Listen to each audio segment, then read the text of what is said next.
Sarath sir CM గారు మాట్లాడతాం మళ్ళా. సార్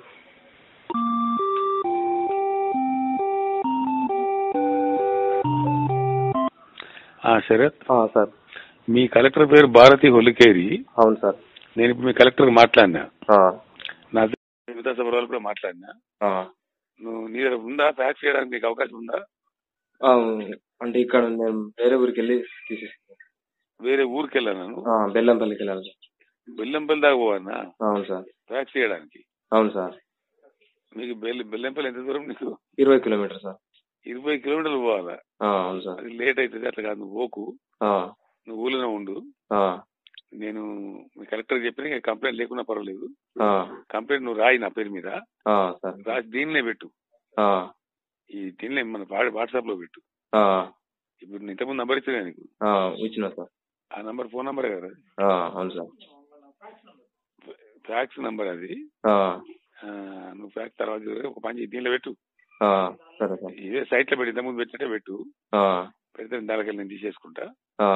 మీ కలెక్టర్ వాళ్ళు అంటే ఇప్పుడు వస్తారు, గంట 2 గంటలు మీ ఊరికి వస్తారు. వచ్చి యాక్షన్ తీసుకుని మీ భూమి మీకు ఇస్తారు, రైతు బంధు డబ్బులు కూడా ఇస్తారు మీకు. సరే సార్. అంత రిస్టోర్ అయిపోతుంది. Thank you sir. Thank you చెప్పి పట్టుకోకూడదు సన్నాసి లాగా.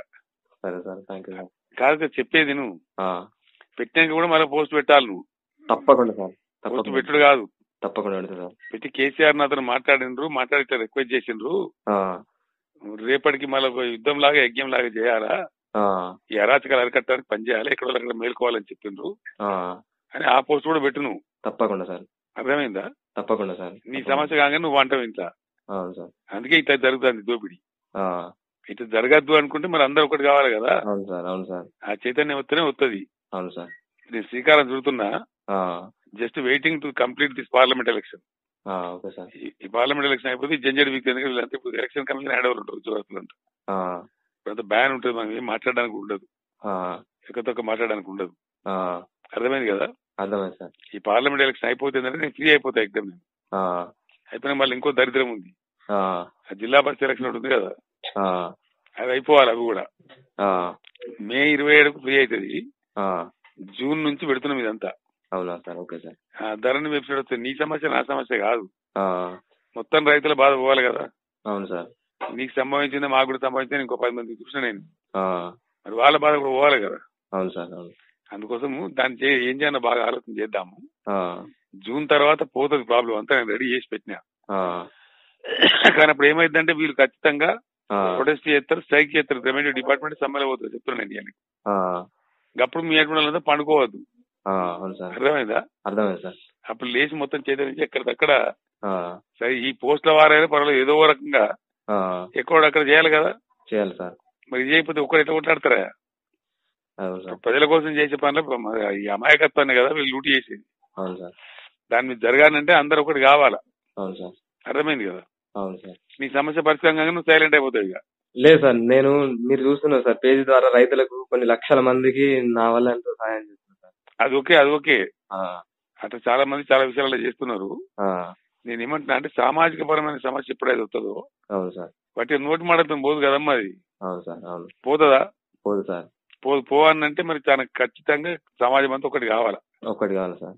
ఆ కావడానికి ఇప్పుడు నేను చేస్తా, జూన్ తర్వాత చేస్తా. జూన్ తర్వాత ఇది ఒకటే కాదు, ఇప్పుడు మున్సిపాలిటీలో పర్మిషన్ డబ్బులు పర్మిషన్ ఇస్తారా? ఇయ్యరు. మన గ్రామ పంచాయతీలు పనిచేయమంటే చేస్తారా? చెయ్యరు. అంటే ఇప్పుడు బాధ. అవును సార్. అంతే కదా? అంతే సార్. ఇప్పుడు నేను పంచాయతీరాజ్ చట్టం తెచ్చిన చాలా కఠినంగా ఉంది. అవును సార్. జూన్ తర్వాత 3 నెలల్లో మీరు చూడబోతారు. చాలా కొన్ని వేల మంది సర్పంచులు ఎగిరిపోతారు పని చేయకపోతే. అవును సార్. నేను చెప్పిన పేపర్లలో వచ్చింది, టీఆర్ఎస్ పార్టీ పడితే ఆడనే ముందు తీసేయమని చెప్పాను నేను. మరి చూసిన కరెక్టే. ఇప్పుడు నువ్వు పెట్టిన పోస్ట్ నన్ను ఒక 10 మంది ఇచ్చిన పేదవాళ్ళు అది పట్టించుకోవాలి సార్. చెప్పేది నువ్వు అంటే అట్లా నెగిటివ్ ఉన్న వాళ్ళు కూడా ఉంటారు. వానికి ఏముంటుంది చెప్పు, వానికి నెట్టాక వచ్చే వానికి జిమ్మదారు ఉందా, వానికి బాధ్యత ఉందా? నాకు పెట్టరా ఒక పోస్ట్, నేను కూడా పెడతా. అది పెద్ద సమస్య. 4 లక్షలు టైప్ చేస్తే పోతూనే ఉండే. అంతే కదా? అంతే సార్. అంటే ఏం చేస్తానో తెలియకుండా బాధ్యత లేకుండా పెట్టే ఉంటారు పేదవాళ్ళు. ఉంటారు సార్. ఇదేటి ఫీల్ ఉండరా? ఉంటారు సార్. వానికి ఏముండదు, జిమ్మదారు ఉండదు, పాస్ ఉండదు, ఏది పడుతుంది ఎవరిని పడితే వాళ్ళని. సీఎం వాడే ఒక బోకుగాడు అని పెట్టిన కూడా కదా. అదే సార్, నేను మీ గురించి మంచిగా నాకు తెలుసు సార్, మీ గురించి నేను చెప్పేది. ఏమంటున్నా ఇట్లాంటి ఈడియట్స్ కూడా ఉంటారు. నువ్వు దీని తర్వాత పెట్టు, నువ్వు పెడతా సార్. కొంతమంది ఇట్లా పెట్టింది మంచి పద్ధతి కాదు ఇది, పనిచేసే వాళ్ళు కూడా గుర్తించే తెలివి కూడా మనకు ఉండాలని పోస్ట్ పెట్టు నువ్వు. అవును సార్, పెడతా సార్. అప్పుడే చేంజ్ అవుతుంది, లేకపోతే కాదు కదా. పెడతా సార్. సార్ సార్ ఒకటి సార్, ఇట్లా సార్ ఇంత ఘోరంగా మోసం చేసిండు సార్ విఆర్ఓ, ఆయనకి ఎలాంటి శిక్ష లేదు సార్. సస్పెండ్ చేస్తారు ఇప్పుడు. నీ మధ్యాహ్నం వరకు కలెక్టర్ మీ ఊరికి వస్తుంది బాబు. Thank you sir. జిల్లా కలెక్టర్ మీ ఊరికి వస్తుంది, ఓకే సార్. మొత్తం యాక్షన్ చేస్తుంది. ఒక్క విఆర్ఓ గాడు కాదమ్మా, మొత్తం వ్యవస్థ విఆర్ఓ వ్యవస్థనే ఇప్పుడు తయారైపోతున్నది. అదే సార్, కానీ ఈయన బాగా రైతుల నుంచి బాగా డబ్బులు తిన్నాడు సార్. బాగా నీకు తెలిసి నీ ఒక్కరికి తెలుస్తుంది, నీకు నాకు రోజు ఉంటది బాధ తెలుసా. నీ బాధ నీకు తెలిసి నీకు తడిపిస్తాను. ప్రతి ఊళ్ళో ఇదే కదా, ఆ బాధలన్నీ పోవాలి కదా. దానికోసం ఎక్కడో అక్కడ చైతన్యం కావాలా. నేను చెప్తా, రేపు నేను కాల్ ఇస్తాను. కాల్ ఇచ్చినప్పుడు ఏం చేయాలి, జూన్ లో నేను కాల్ ఇస్తా. ఇచ్చినప్పుడు ఏం చేయాలి, మీ బోర్డులో ఎక్కడ రోజులు అక్కడ ఈ మెసేజ్లు కానీ ఇంకో రకంగా తయారు కావాలా. అర్థమవుతుంది కదా. అర్థమైంది సార్. రైతు సోదరులందరూ కూడా వార్తలు పోయేటట్టు గట్టి ప్రయత్నం చేయాలి. ఇవి నువ్వు పోస్ట్ పెట్టిన వాళ్ళకి కూడా అందరికి చెప్పు. చెప్తా సార్. రేపు సందర్భం వచ్చినప్పుడు కూడా గట్టిన లేచిన లేవడాలా. ఒక శరత్ నీది ఒక్కని పోయిన సమస్య పోయినట్ట కాదు కదా. మొత్తం రైతాంగం అసలు నేను ఏం చేస్తాను అంటే, రైతు లోన్ కోసం కూడా బ్యాంకు అవసరం లేకుండా చేస్తున్నారు. లోన్ కూడా పాని నకలదే తోకదే ఏముండదు. వాడు సైట్ ఉంటే మన భూములన్నీ వాళ్ళ భూమి వాళ్ళది. ప్రతిరోజు ఏ గంటకు ఆ గంటకు అప్డేట్ అవుతుంటది. అవన్నీ పేపర్లు వస్తున్నాయి. అవన్నీ చూసుకుని వాటిని అప్రిషియేట్ చేయరు. ఇష్యూ అయితే మాత్రం తిట్టాలి. సీఎం కోపం అక్కస్ ఉంటుంది కొంతమంది వేరే పార్టీ వాళ్ళకి. దీనిలో వాళ్ళు ఎంటర్ అవుతారు. ఇక ఎంటర్ అయ్యి ఇష్టం వచ్చిన కామెంట్ సోషల్ మీడియాలో దరిద్రం పోయింది. ఇప్పుడు ముఖ్యమంత్రిని మాట అనొచ్చా అనరాదనే సంస్కారం కూడా లేదు. ఎటు పడితే మాట్లాడతారు, ఎటు పడితే పెడుతున్నారు. దాంతో ఏమొస్తుంది, మా పాజిటివ్ ఏం రాదు కదా. నెగిటివిటీ అవుతుంది తప్ప పాజిటివిటీ ఏమవుతుంది.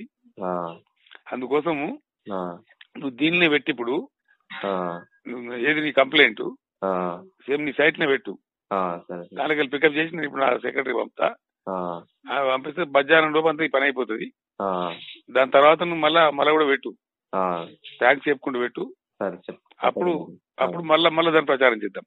ఓకే సార్, తప్పకుండా సార్. దీని ప్రచారం ఇట్లా కాదు, రేపటికి కూడా రేపు ఈ పద్ధతిలో గవర్నమెంట్ స్టెప్ తీసుకోబోతా ఉంది. ఆల్రెడీ పేపర్లలో చాలా సార్లు వచ్చింది.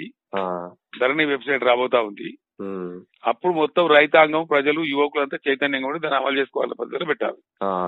అర్థమైంది కదా. అర్థమైంది సార్. రైట్, నేను టచ్ లో ఉంటాను ఇతను మళ్ళీ కూడా. నువ్వు మధ్యాహ్నం వరకు అయిపోతుంది ఇది. అయిపోయిన తర్వాత కూడా నువ్వు థ్యాంక్స్ చెప్తూ మళ్ళీ కూడా పోస్ట్ పెట్టు. ఓకే సార్, తప్పకుండా. Right, okay. Thank you sir. Okay.